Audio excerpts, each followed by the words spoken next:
Welcome to Root Words, a podcast that explores agriculture and cooking's role in connecting us to our landscape and our communities. I'm Stephen Abatel. Root Words is a collaboration between Vermont Farmers Food Center, Shrewsbury Agricultural Education and Arts Foundation, and many other community members. We're excited to introduce you to some passionate folks that are bringing communities together around food. So please pull up a chair and enjoy.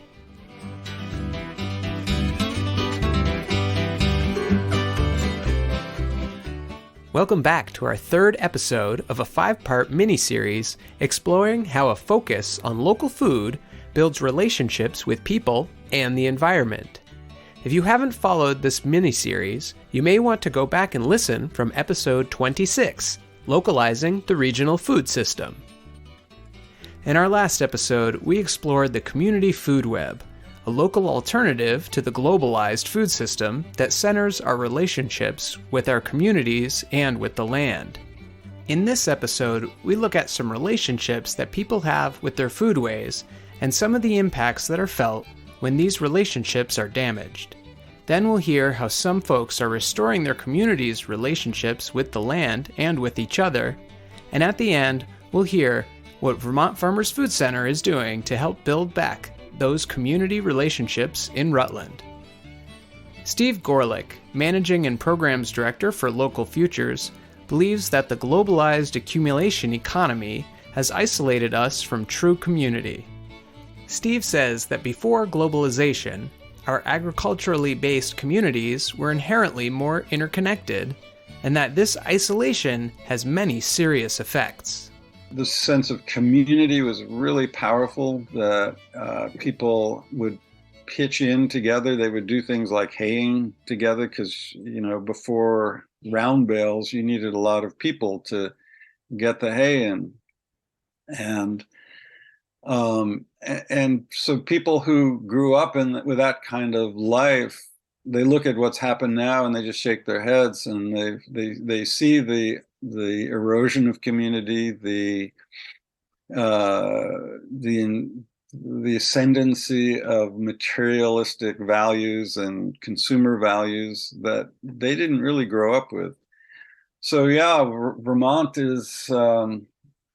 has undergone some serious transitions over time, and in my opinion, we need to go back. It's not popular to say that we should go back, and I don't mean that literally. I just mean we need to reclaim some of the principles on which Vermont communities were based in the past.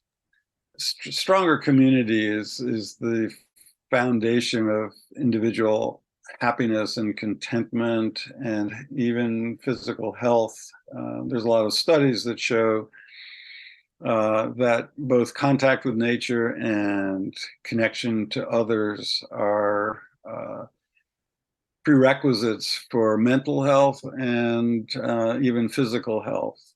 So how we get there, I think one of the problems we face is that we've grown up, most of us, in a culture that has celebrated both individualism and sees consumerism essentially as an inevitable feature of human nature. The desire for more stuff is perceived by many as just an element of human nature, which is not true. And I think that if you look cross-culturally, you can see that there are other cultures where accumulating stuff is not the goal of life.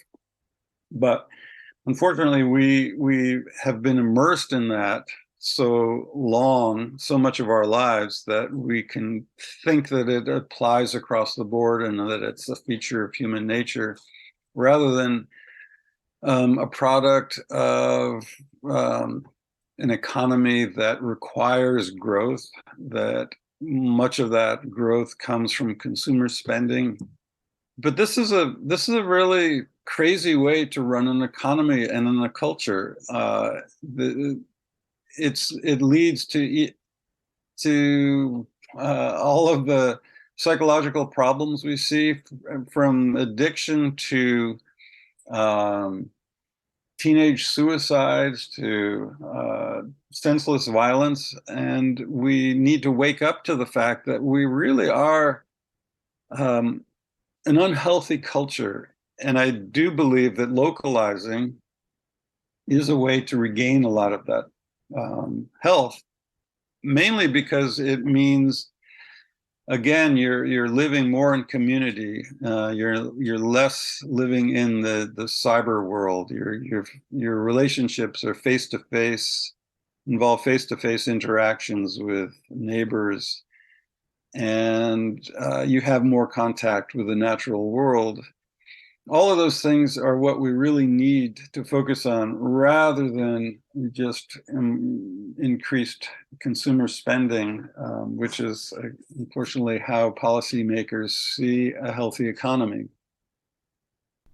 Farmer and Vermont Farmers Food Center founder, Greg Cox, believes that global agribusiness's goal is yield and that individual community health has suffered in the wake of this approach.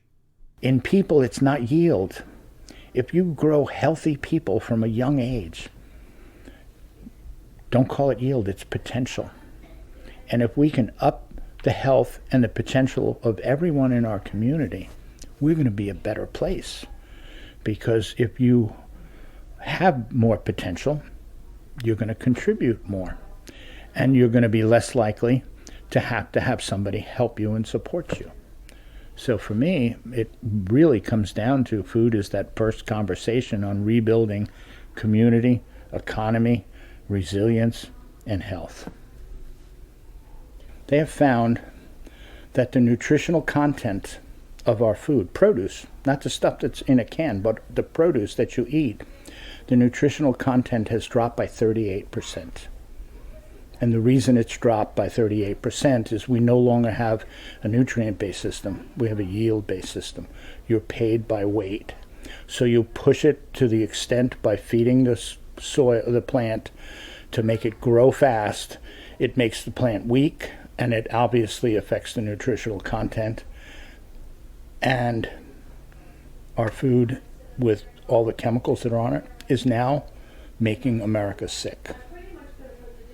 And so that's the major disconnect, is you go in the store thinking that you're eating something good, not getting canned food, which is salt, sugar, fat.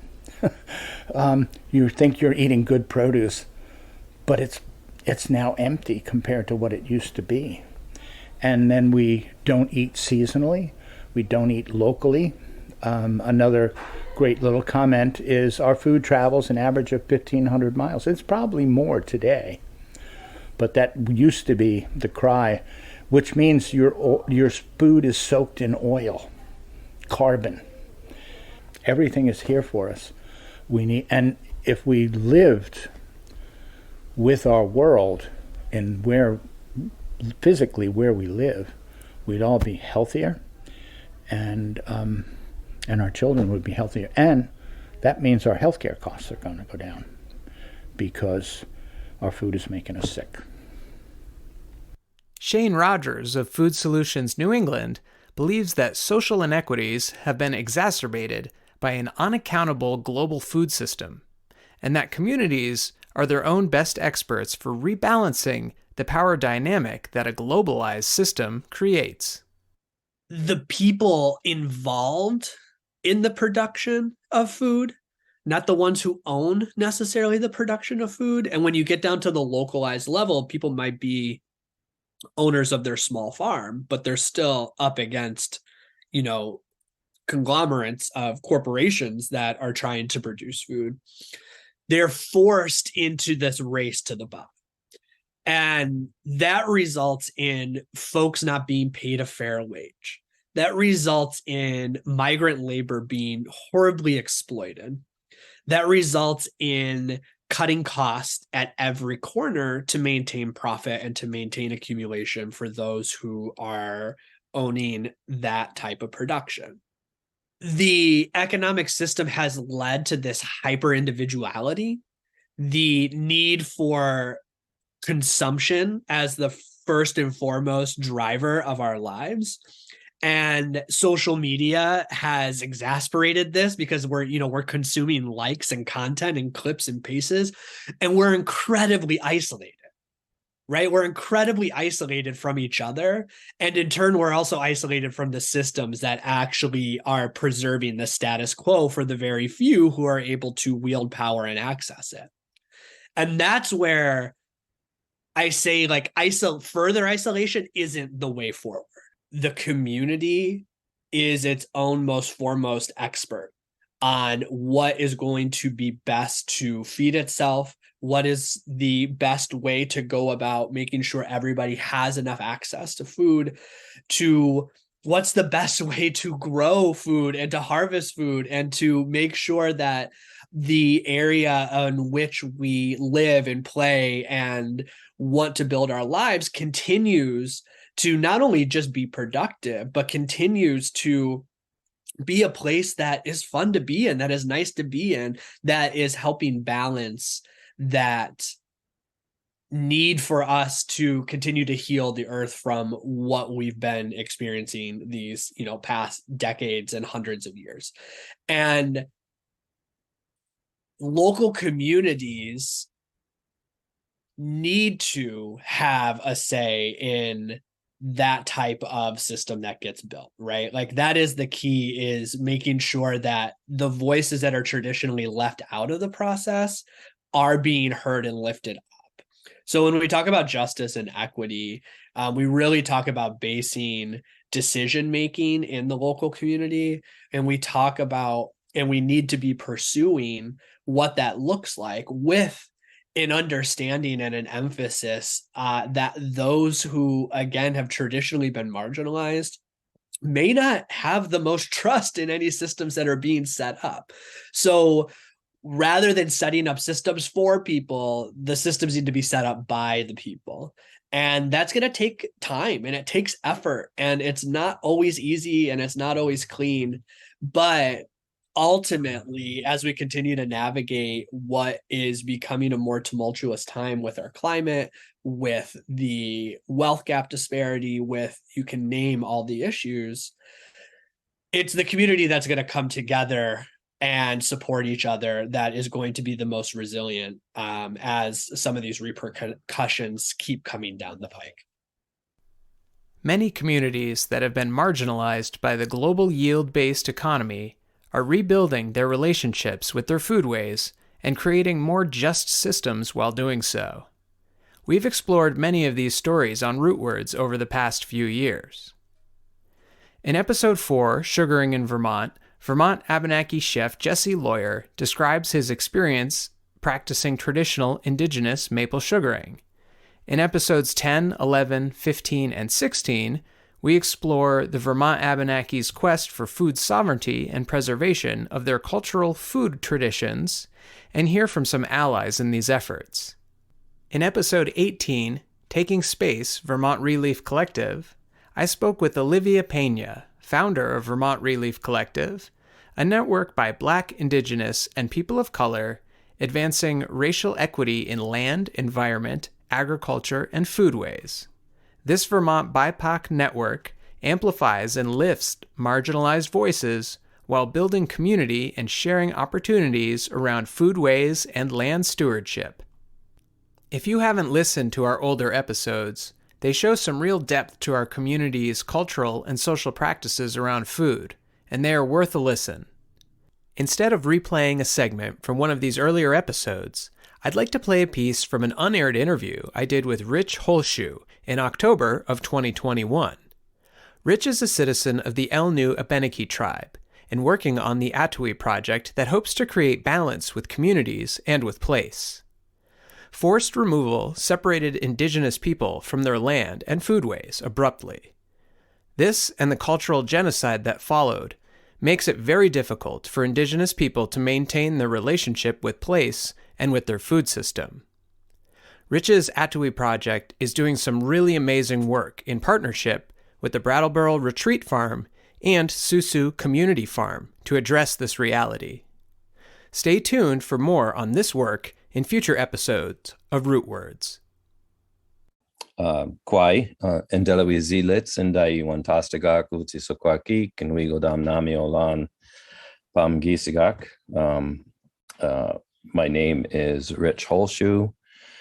I am in Brattleboro, what you know as Brattleboro today, but is traditionally known as Wantastagak, where the Wantastuk, the West River, meets the Quenentuk, the Connecticut River, at this confluence. I am a citizen of Elnu Abenaki tribe here in Vermont. One of the 4 state recognized tribes. I serve as a spokesperson and a public liaison for the tribe, representing Native interests.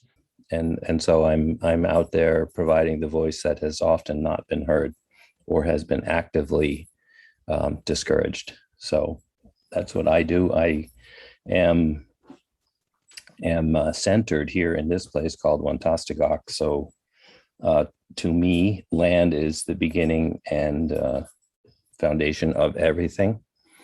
Without it, without our mother, we are not here. And so indigeneity encompasses that principle just by what it is. It's people of a place. And so it begins with the place. And then it radiates through a community of relationships, human beings and all of our other relations. And so, as I said, land is everything, place is everything, and relationships, good relationships, are what we should strive for. To be out of relationship is to, move away from affirmation of life and gifts. And that's a pattern of behavior that plays out on a planetary scale, not only right here at home in our own backyards, but across the entire planet. We can see where that's headed. And I feel that indigenous values and teachings have a lot to offer us in terms of a different way to be and a better way to be. I've been engaged as an individual in doing some of this work for a number of years here in this place, Wantastagak / Brattleboro, and then on a larger scale within the state, having served on the Vermont Commission on Native American Affairs, and doing this diplomacy, ambassador, spokesperson work on behalf of Elnu, which is centered in southern Vermont, where I am.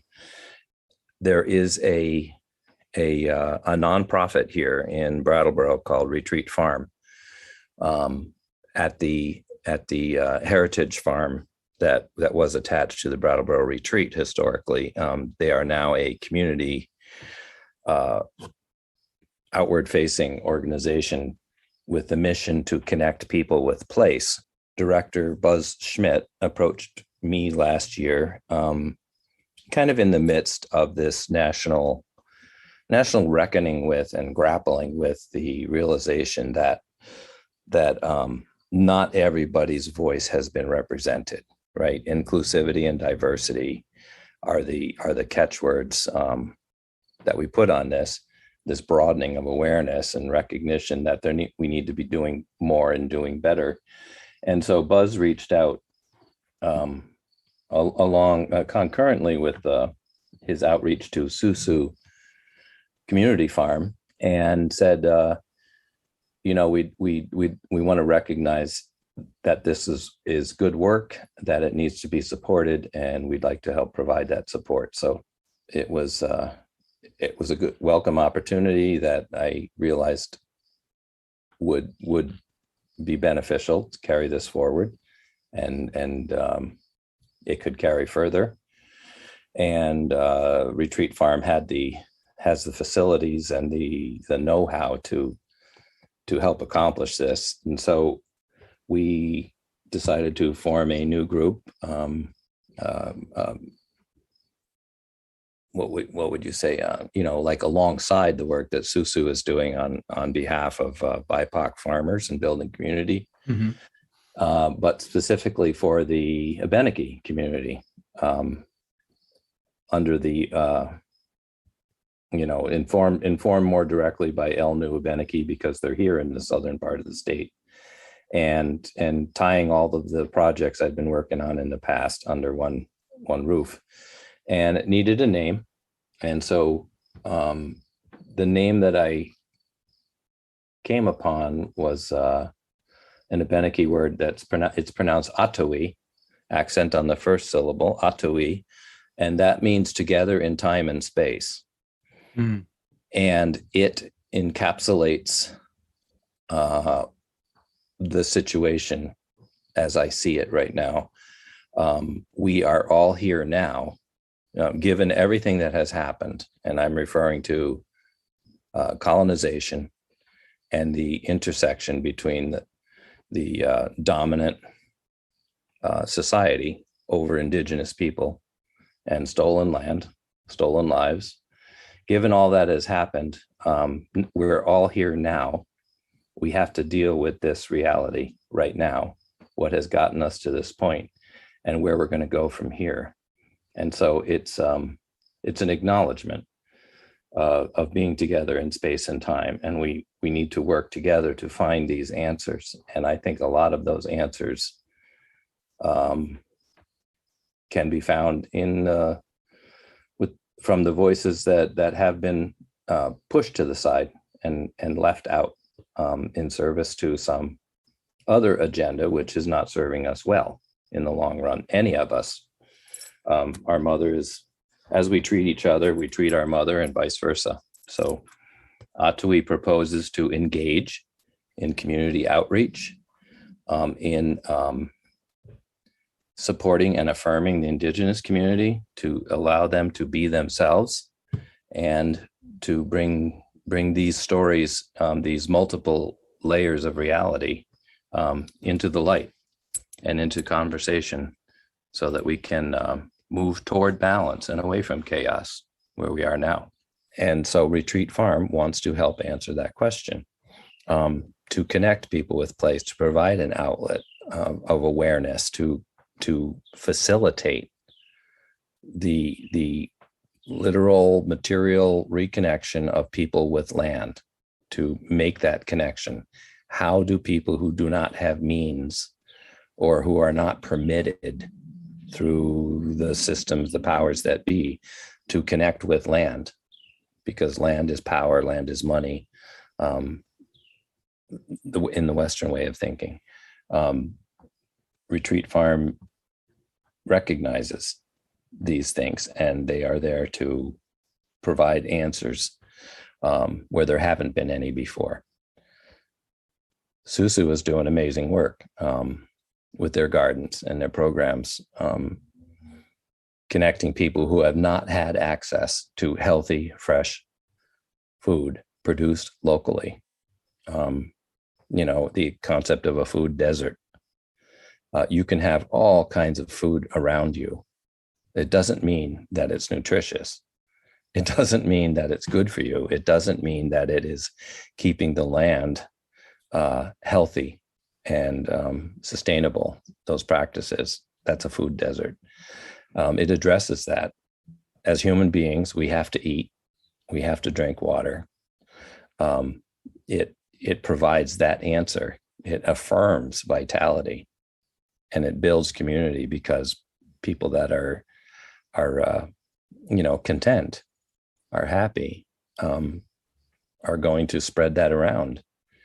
If you're not, all you do is spread discontent and stress, and you're focused on keeping it for yourself and not sharing. And that's, again, it's a poor way to go through life. We are surrounded by blessings. This world, this earth, this place, Wantastikak. In Abenaki, the word for I am grateful or I am thankful is Indalamizi. And that is that translates down, basically as I am grateful or thankful. What it is actually saying is I am in the normal way. I sense that I am in the normal way. I am grateful because I recognize that I am surrounded by everything. And I want to acknowledge that and offer my thanks back. Many BIPOC organizations and networks are leading the way to reestablish relationships between communities and with place. To learn more about the work of Atowi and of Susu Community Farm, check out atowi.org, atowi.org, and susukcommunityfarm.org. Here in Rutland, farmer and VFFC board president Greg Cox feels that most people no longer know where our food comes from, and we've been detached from our connection to place and to seasonal change because of it, resulting in poor mental and physical health for us as individuals and for our communities as a whole. Greg feels that communities can be saved by rebuilding economic viability, beginning with a local food economy. This belief led Greg and others to create the Vermont Farmers Food Center in 2012.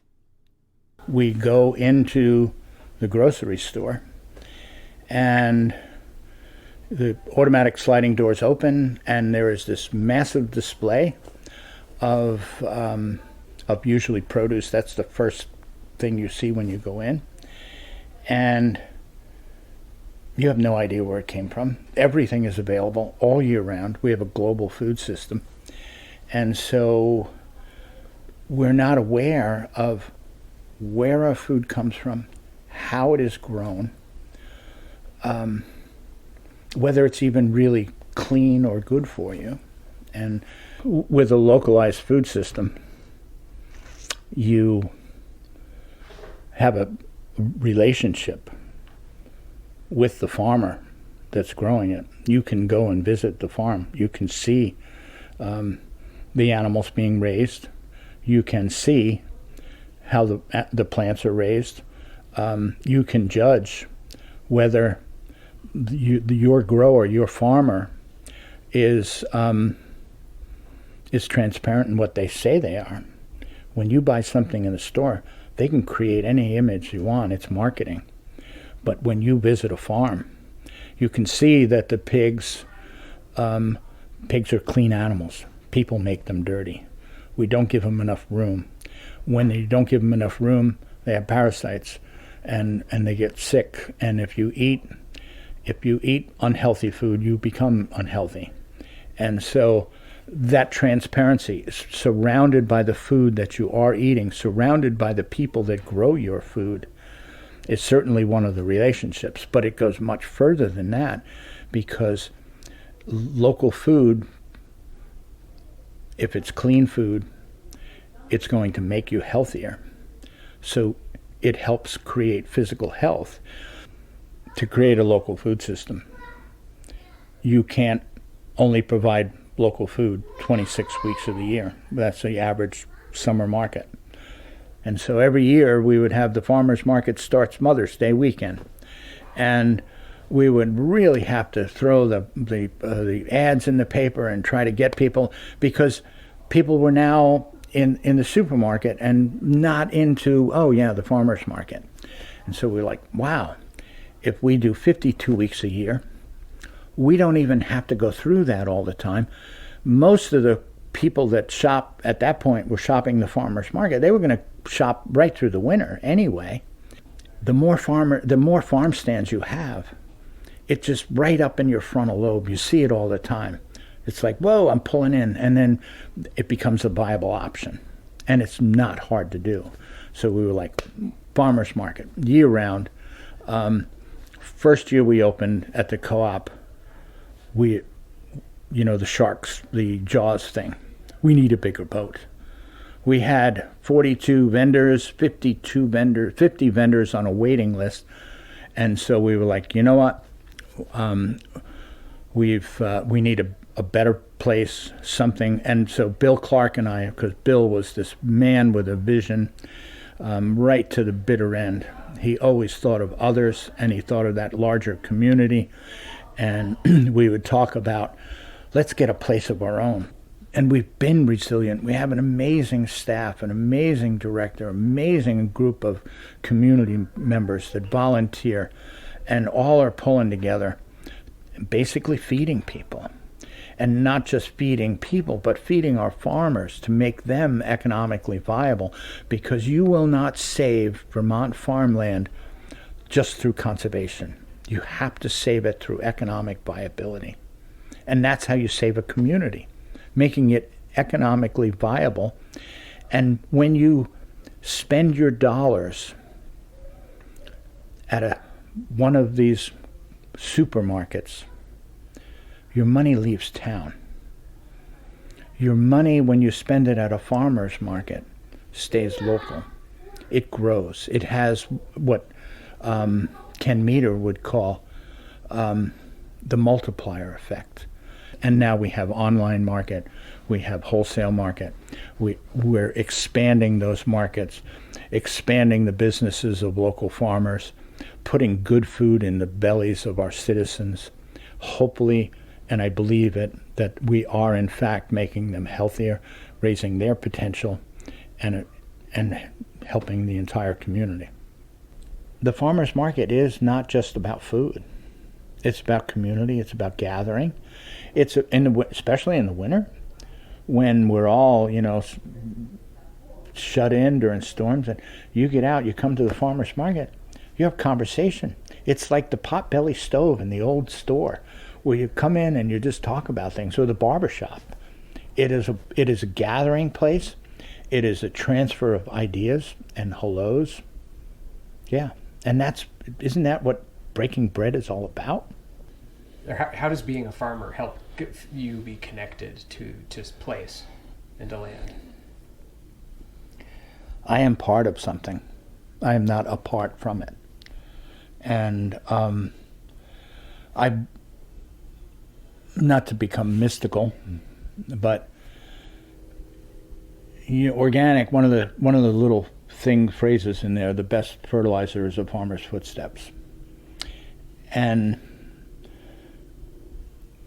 there's so many dots and points and things that you need to acquire. And if you get obsessed with those points, you never see the picture.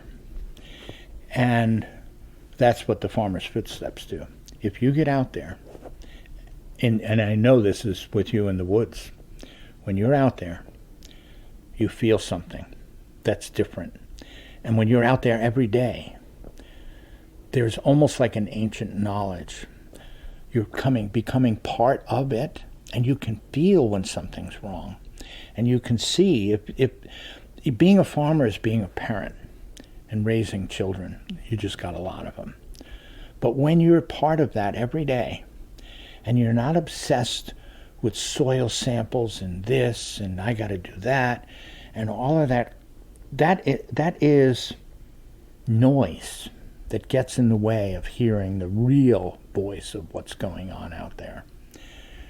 And I think at that point, that's when you become a really good farmer.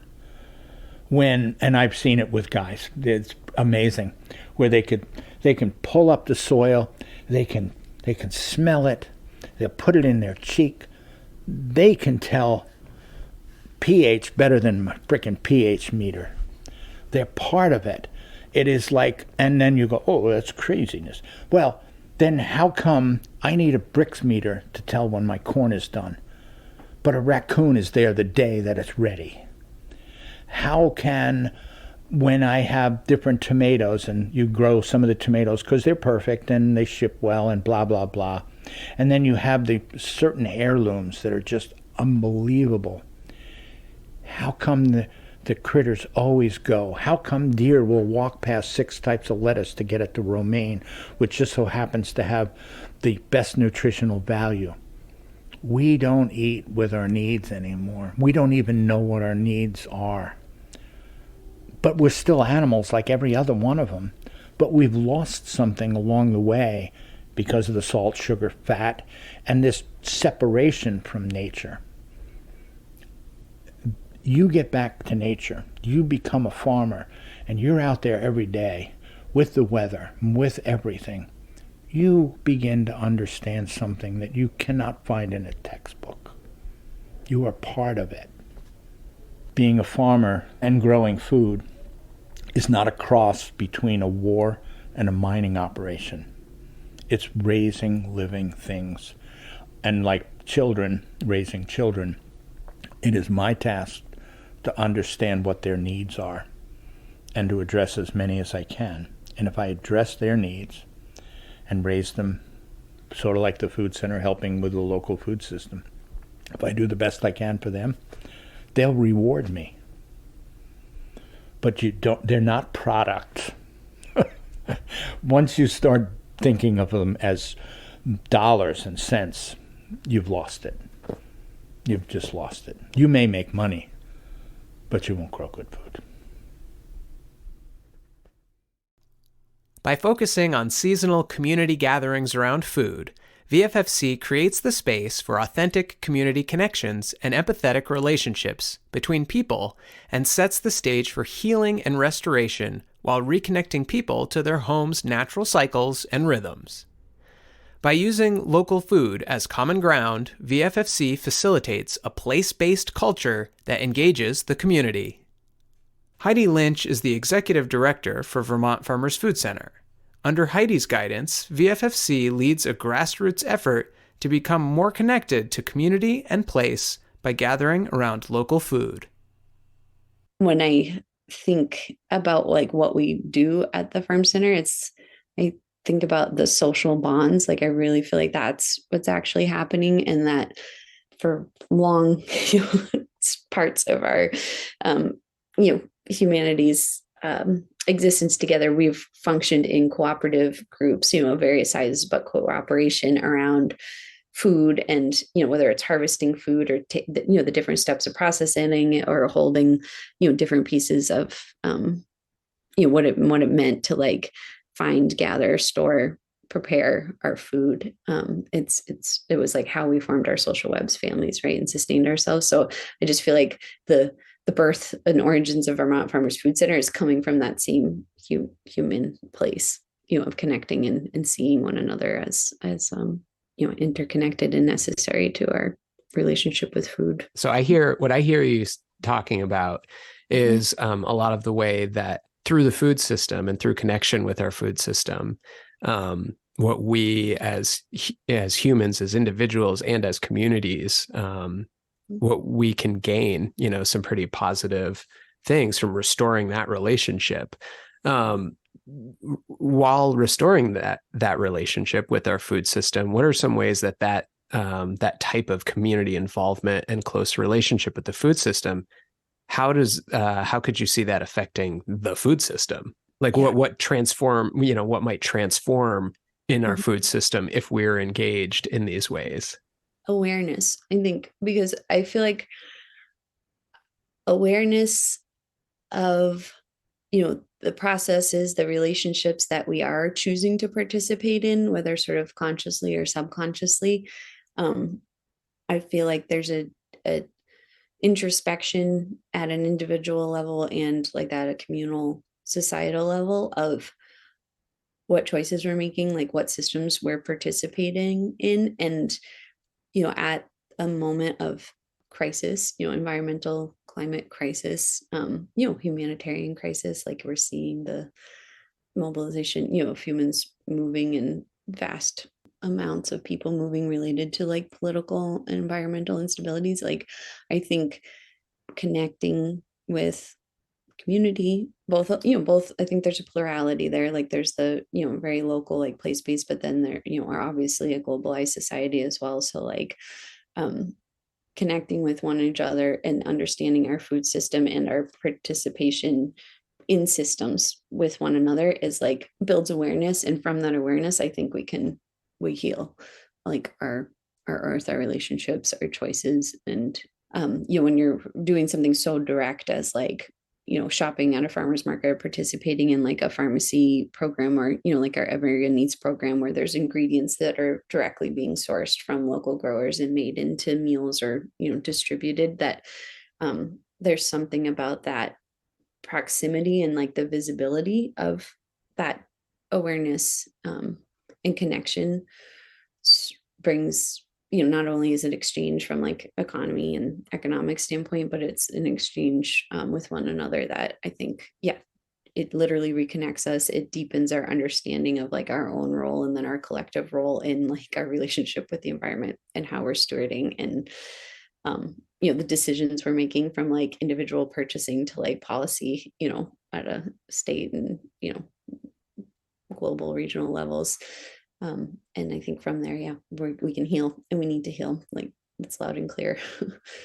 From, like I was saying, all those dimensions of, like, from a, so both social justice movements, environmental, justice and restoration movements. And so I think that's what we gain from that connectivity, is that deepened awareness from, starting with self, and then like seeing how that ripples out to our collective decisions and policies and systems.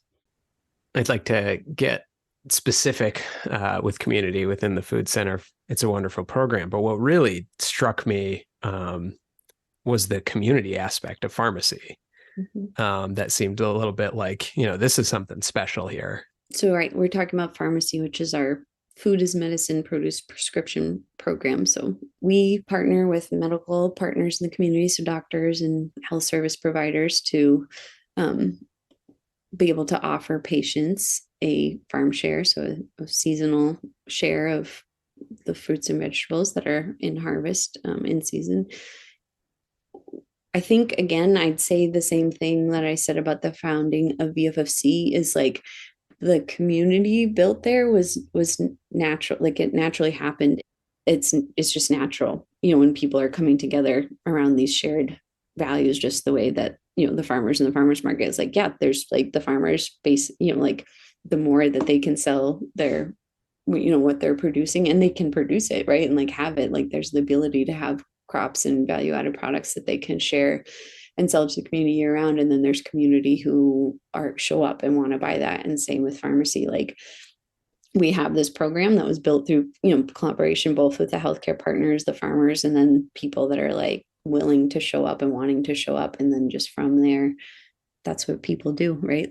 We get together, we enjoy one another, we celebrate. And I think just like, again, the deeper level of what's going on there, that like we're celebrating and eating and choosing to eat food that was, grown at these farms that we know, by people we know. You're not necessarily selecting every item like you do at the grocery store, but you're just like, yep, whatever the farms have in harvest, I'm going to go pick up my bag and like see what's in there and see what I'm going to make from it. And I think having that element of like surprise and joy in our lives is also necessary. And so I just thought that was a really cool, I think, aspect of what people are enjoying and building community around too, is like a little bit more of this interaction with nature, and what's just there and receiving it, versus this, like we said, it's just a very different relationship with grocery stores.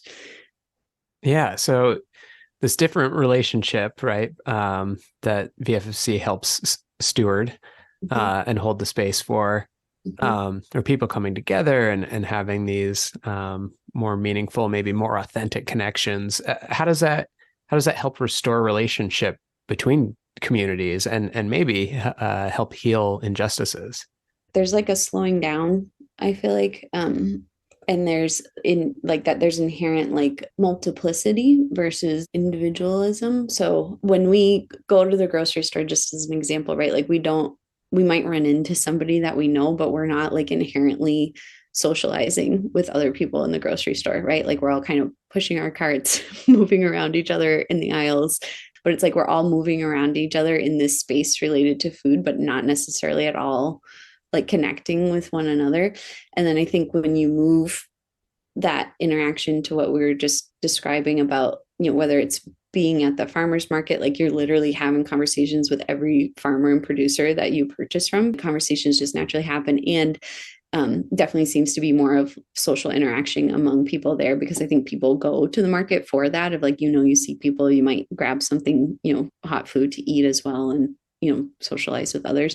And then same like with pharmacy, like people and in our other programs, right, like people are showing up and knowing that like there's, staff and community there that like they know and trust and like can ask questions, or, just catch up with, or, just know that that's like that's their community that they're showing up with. And then I was saying, from more of like the social interaction with one another, it's, yeah, you're just in each other's presence, right? And like there's a slowing down, like we're all checking out this food that we got from the farmers, we're talking about recipes that we made. We're not in a grocery store where it's more of like a transactional, setting, having spaces and then the nature of what we're interacting with in those spaces, which is like locally made and produced foods, brings dialogue and connection. And from there, I think is where deep, understanding, forming social bonds and connections with one another from that space is where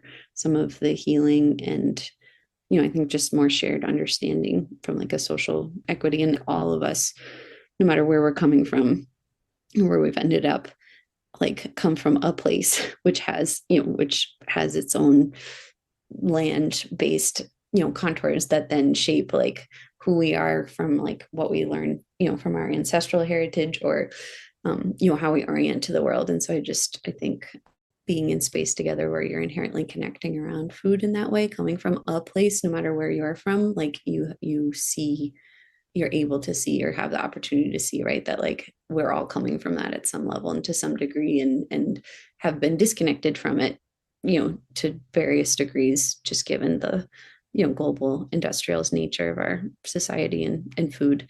But we all come from that, and it's all still right there, for us to some degree as well. And I think that's what the Farm Center really represents, because we're in, for Vermont standards, an urban setting.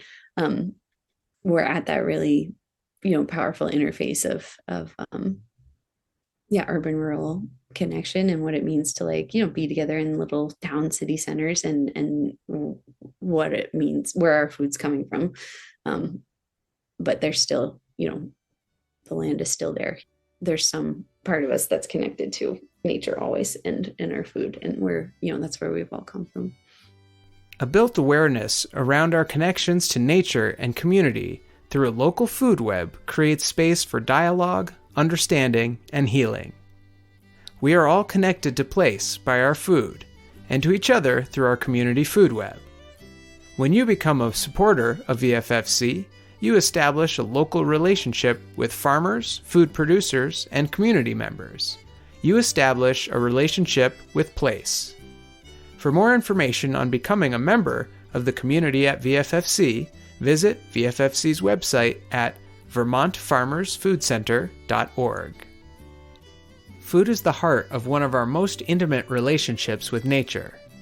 We have the opportunity to connect with the land, the farmers, and our community when we restore relationships through the foods we choose to eat.